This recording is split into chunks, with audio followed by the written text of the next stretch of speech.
Hello mga mare! For today's video ay magluto naman tayo ng karne. At ang gagamitin ko nga ditong karne ay ang buto-buto ng baboy. Sinimulan ko na nga dyang magisa ng sibuyas at bawang sa katamtamang mantika. At pag okay na nga ang ating sibuyas bawang ay nilagay ko na nga ang buto-buto ng baboy.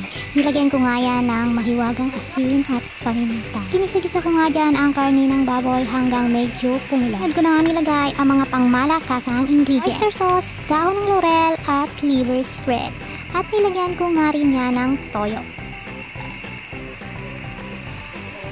Siyempre haluin mabuti para mag-combine ang ating mga ingredients. At nilagyan ko na nga rin niya ng 1/4 cup ng tomato sauce. At syempre 2 tablespoon ng tomato paste. At syempre kailangan nating haluin uli mabuti para mag-combine ang ating tomato sauce at tomato paste. Naglagay na nga rin ako dyan ng isang mangkok ng tubig na gagamitin sa pagpapakulo para lumambot ang buto-buto ng baboy. At bago ko pa makalimutan, naglagay din ako ng isang kutsarang peanut butter, dagdag lasa sa ating kaldereta. Naglagay nga rin ako dyan ng isang pirasong ginayat na siling haba para may anghang ang kaldereta. At tinakpan ko na nga yan para pakuluin hanggang lumambot ang karne. Ulang tanga ang tubig ay pwede niyong dagdagan pag hindi pa malambot ang karne. At paminsan-minsan ay haluin para maiwasan ang pagkasunog sa ilalim. Pag malambot na nga ang karne ay pwede na natin ilagay ang mga gulay.